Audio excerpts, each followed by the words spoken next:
आप अंतक के मालिक के भी मालिक हैं, यानी यमराज के, आप यमराज को भी मारते हैं। अंतक के भी आप कांत हैं, माने यमराज के भी आप स्वामी हैं, और अगर उसके ऊपर भी कोई स्वामी होता होगा तो आप ही हैं। कहा गया कि भयानाम भयम भीषणम भीषणानाम गति प्राणिनाम पावनम पावनानाम। कहा जाता है कि भयानाम भयम, भय भी आपसे डरता है, डर को भी आपसे डर लगता है। कहा गया ईश्वर के बारे में, शिव के बारे में, भयानाम भयम, आप भय के भी भय हैं। अगर कोई चीज बहुत भीषण है, बहुत भीषण है, तो कहा गया भयानाम भयम भीषणम भीषणानाम। अगर कोई चीज बहुत भीषण है, आप उससे भी भीषण है। तो शिव के बारे में दोनों बात हमेशा कही जाती है, क्योंकि ईश्वर तो सब कुछ है। शिव का नाम ईश्वर है, ईश्वर का नाम शिव है, दोनों बात कही जाती है। तुरंत कहता है गति प्राणी नाम पावनम पावना नाम। कहा कि आप तो प्राणियों की गति हैं, मंजिल हैं, आप प्राणियों का उद्देश्य हैं आप।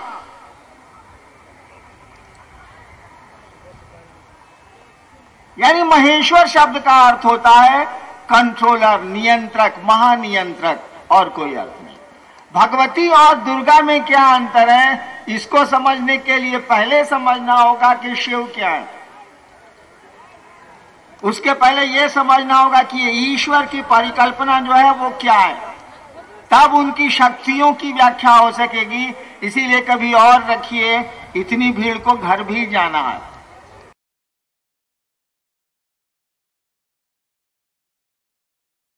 परमात्मा की इच्छा से पूरी की पूरी सृष्टि बनी है। शिव ने चाहा है और पूरी की पूरी सृष्टि उत्पन्न हुई है और पल प्रतिपल टूट रही है। उसकी इच्छा में बड़ी ताकत है, हमारे आपकी इच्छा में भी ताकत है। उसकी इच्छा में बड़ी ताकत है, वो इच्छा करता है और सृष्टि की उत्पत्ति, स्थिति और लय का क्रम पल प्रतिपल चल रहा है। यानी शक्तियां उस शिव की इच्छा है और उसकी इच्छा में इतनी ताकत है कि सृष्टि का क्रम चल रहा है, उत्पन्न हो रही है, रह रही है और टूट रही है।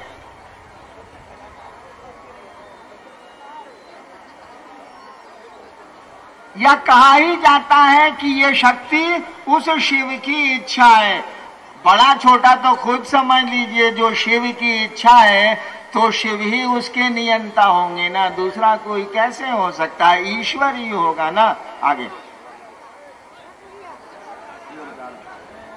लगता है कि आप लोग आध्यात्मिकता का क्या मतलब होता है?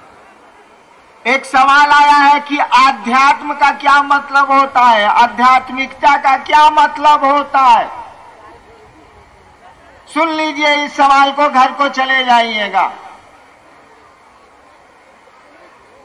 एक आदमी ने 20 तरह के दिए सजाए हैं। एक आदमी ने 20 तरह का दिया सजाया है।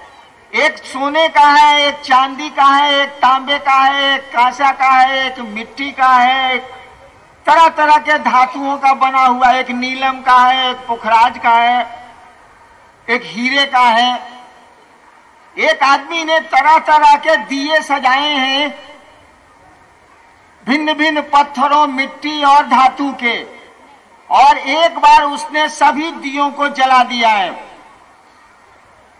तो दिया देखिएगा तो लगेगा कि चांदी का है, दिया देखिएगा तो लगेगा कि मिट्टी का है, लेकिन लौ देखिएगा तो लगेगा कि सबकी एक है। आध्यात्म उस दिए की लौ है, उस दिए का स्वरूप नहीं है।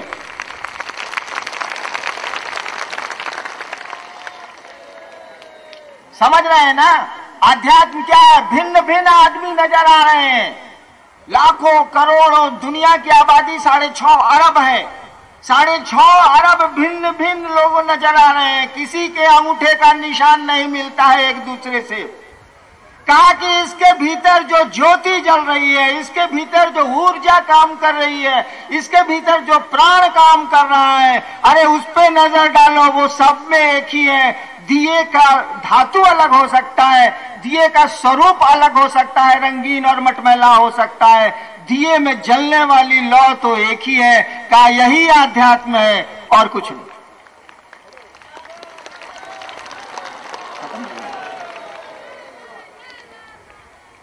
आप अब जाने के कि इच्छा कर बैठे हैं, और इच्छा जब घनीभूत हो जाती है तो बड़ा मुश्किल है शिव को भी रोकना।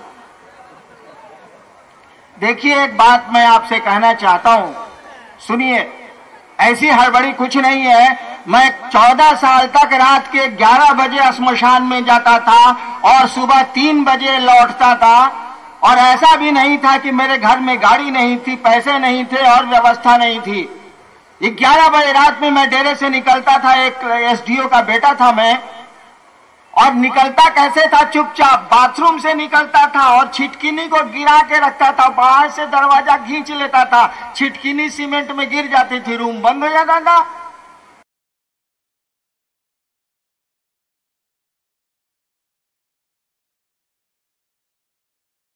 अब मेरे बाबूजी आके रात में जानते थे कि ससुराली भाग गया होगा मसान, आते थे तो मेरे चौकी पर ईंटा रहता था, मैं ईंटा तकिया के रखता था, उसको हटा के वहां तकिया रख देते थे, बिछौना बिछा देते थे। रात सुबह 3 साढ़े 3 में जब मैं बच्चा था, स्कूल में पढ़ता था, कॉलेज में पढ़ता था, कॉलेज में तो अलग हो गया, हॉस्टल में रहने लगा।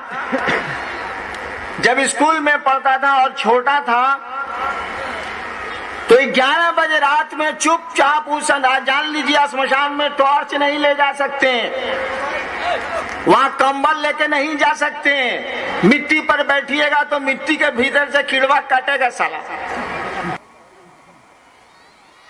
डर लगता है, ऐसा थोड़े है कि आप आदमी है हम आदमी नहीं है, कुकुर है, डर तो हमको भी लगता है। तब जाते थे और 3 बजे भोरे लौटते थे, मिला कुछ नहीं। 14 साल के बाद महादेव गुरु हो गए तो सब मिल गया। महादेवा फंसा दी, इसकी दूसरे को समझाओ। अब गुरु फंसा देगा तो चेला क्या करेगा? कोई उपाय तो नहीं है। मन करे ना करे, साला करना तो हिले है, क्या करिएगा। देखिए, औरंगाबाद के जसोइया मैदान में ये शिव गुरु महोत्सव, आप इतनी दूर से परेशानियों में और कष्ट उठा के चले आए हैं भी कष्ट उठा के, अभी लौटना भी है, रात बाकी है। मुझको सौभाग्य मिला, आपने मुझको इस शिव महोत्सव में, शिव गुरु चर्चा में बुलाया, मेरा अहोभाग्य। मैंने कहा नहीं, कल रात 2 बजे इधर से गुजर रहा था, मन में आया कि इस मिट्टी को प्रणाम करूं कि ये मिट्टी धन्य है जहां शिव गुरु की चर्चा होने वाली है। और ये मैं बात नहीं बना रहा, मैं महादेव का चेला हूं, बात नहीं बनाता, जितना बुझाएगा जितना करता हूं उतना बोलता हूं, डपोर संखी नहीं हूं मैं। और मैं महादेव की सौगंध खा के बोल रहा हूं कि मेरे मन में ये भाव आया था कि उतर के इस मिट्टी को प्रणाम करते हैं। कैसी ये मिट्टी है जहां शिव गुरु चर्चा का आयोजन हुआ है, मामूली बात थोड़े ही है। जिंदगी भर हम लोग धरती का चिंतन करते हैं, और कोई क्षण मिल गया, कोई घंटा मिल गया, कुछ समय मिल गया शिव की चर्चा करने का, शिव गुरु की बात कहने का, सुनने और सुनाने का। अरे क्या बात करते हैं, हमारा आपका तो सौभाग्य है ही, इस मिट्टी का सौभाग्य है, इस औरंगाबाद का सौभाग्य है। सोचिए तो जरा, शिव गुरु की चर्चा हो रही है और इतने सारे लोग इकट्ठे हैं, नजर डालिए तो आदमी ही आदमी नजर आता। मैं आपको तो कुछ लौटा नहीं सकता, कुछ दे नहीं सकता, लेकिन महादेव का चेला हूं। शिव मेरे गुरु हैं, शिव का मैं शिष्य हूं।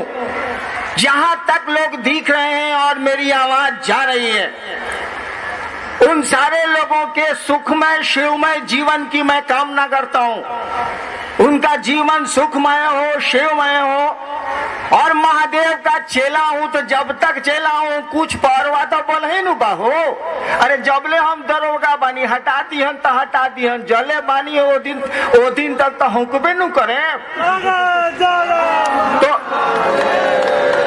जब मैं महादेव का चेला हूँ तो चेला के रूप में छोटको मोटको तो परवा होगा ही। जब तक चेला है बस हटा देंगे, महादेव हटा देंगे तो घरे चले जाएंगे, अभी तक नहीं हटाए।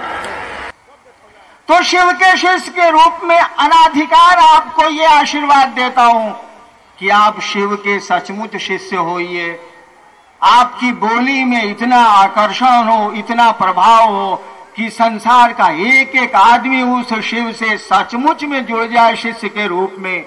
इस आशीर्वाद के साथ, अपने गुरु से इस प्रार्थना के साथ मैं आप सबों के चरणों में अपना प्रणाम निवेदित करता हूं। आप मेरा प्रणाम स्वीकार करिए।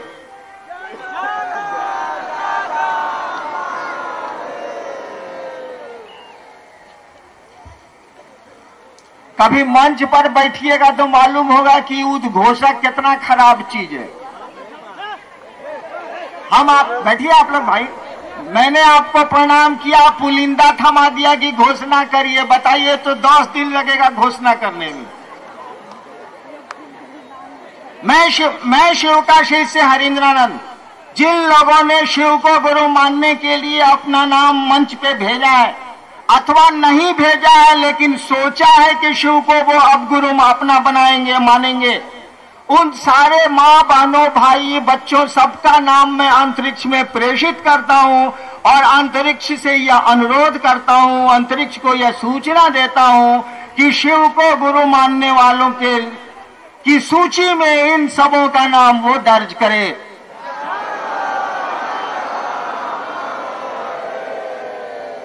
आप तो जा रहे हैं, मैं अभी बैठूंगा, भजन उजन सुनूंगा। जाइए, ठीक है, मेरा प्रणाम फिर से स्वीकार कर लीजिए, अपना आशीर्वाद मुझको देते जाइए।